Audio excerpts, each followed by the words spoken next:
सुनाया फैसला, एक में पिता को की 8 साल की सजा तो वहीं दूसरे में देवर को सुनाई आजीवन कारावास की सजा। अजमेर की महिला उत्पीड़न कोर्ट ने आज एक अहम फैसला सुनाते हुए रिश्तों को कलंकित करने वाले कलयुगी देवर को उसकी ही भाभी के साथ दुष्कर्म करने के प्रयास और बाद में जान से मारने के आरोप में आजीवन कारावास की सजा सुनाई है। मामला साल 2017 का है।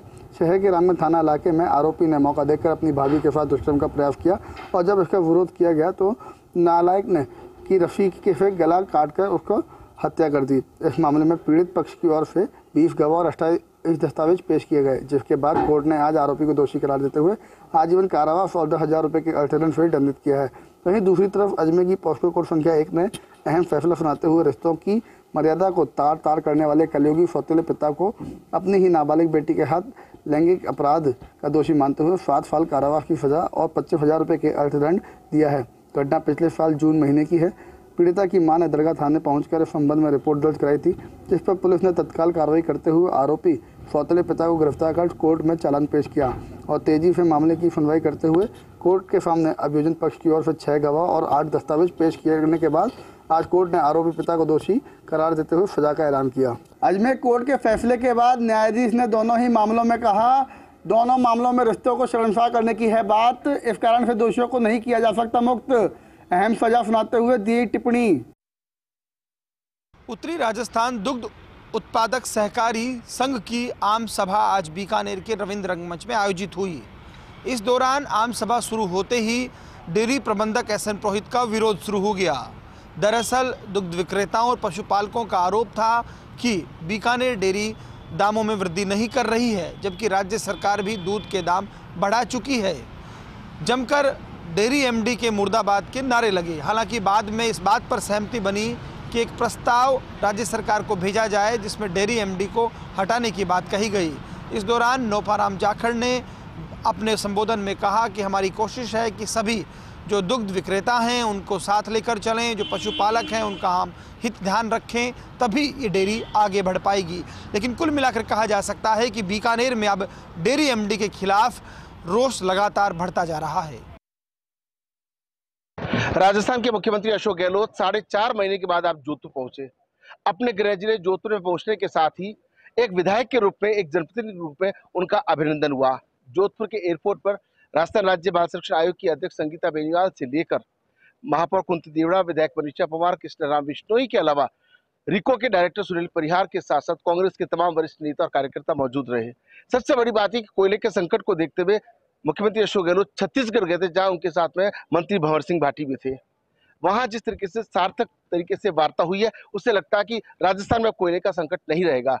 एयरपोर्ट पर मीडिया से बातचीत करते हुए भंवर सिंह ने तस्वीर भी साफ की, कहा कि जो ऐतिहासिक बजट मुख्यमंत्री अशोक गहलोत ने पेश किया उसके चलते लगता है कि मिथक टूटेगा और राजस्थान में एक बार फिर से कांग्रेस की सरकार बनेगी।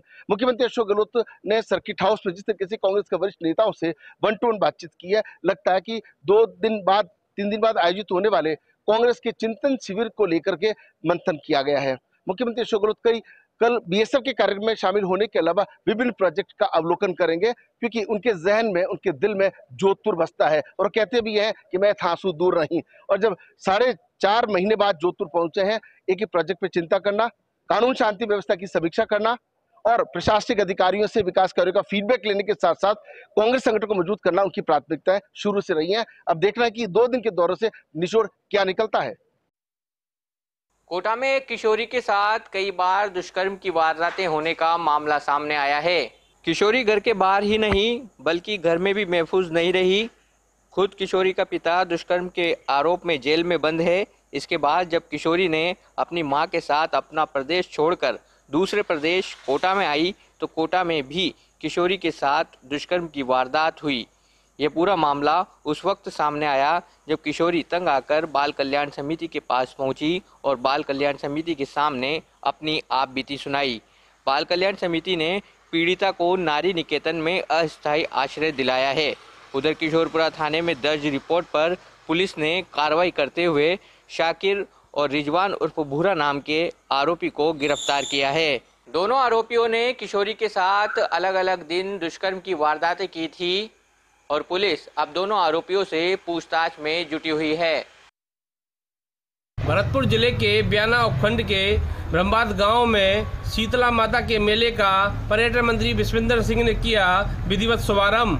5 दिन चलेगा शीतला माता का मेला। ब्रह्मबाद में बने शीतला माता के मंदिर पर हर वर्ष लक्खी मेला आयोजित होता है, जिसमें लाखों की संख्या में दूर दूर से श्रद्धालु भाग लेने आते हैं। लेकिन पिछले 2 वर्ष से कोरोना के चलते मेले का आयोजन नहीं हो पा रहा था, जिसमें श्रद्धालु भी माता के दर्शन नहीं कर पा रहे थे। आज से विधिवत रूप से मेले का उद्घाटन किया गया और हजारों की संख्या में लोगों की उपस्थिति मेले में नजर आई। विधिवत रूप से शुरुआत करने के बाद बयाना विधायक अमर सिंह ने सभा को संबोधित किया, लेकिन घोषणाओं में कंजूसी करने पर पर्यटन मंत्री विश्वेंद्र सिंह ने उन्हें टोका, जिसके बाद पर्यटन मंत्री विश्वेंद्र सिंह ने भी सभा को संबोधित किया और कहा कि अमर सिंह साहब, जो भी आप घोषणाएं करें उनकी क्रियान्विति जरूर करें। आपके विधायक पहलौन हैं, जिसके बात को लेकर सभा में बैठे लोग जमकर हंसे। पर्यटन मंत्री विश्वेंद्र सिंह ने मीडिया से बातचीत करते हुए कहा कि राजस्थान सरकार के मुख्यमंत्री अशोक गहलोत ने एक शानदार बजट पेश किया है, जो कि आम व्यक्ति और गरीब मजदूर के लिए बहुत ही सौगातों भरा है।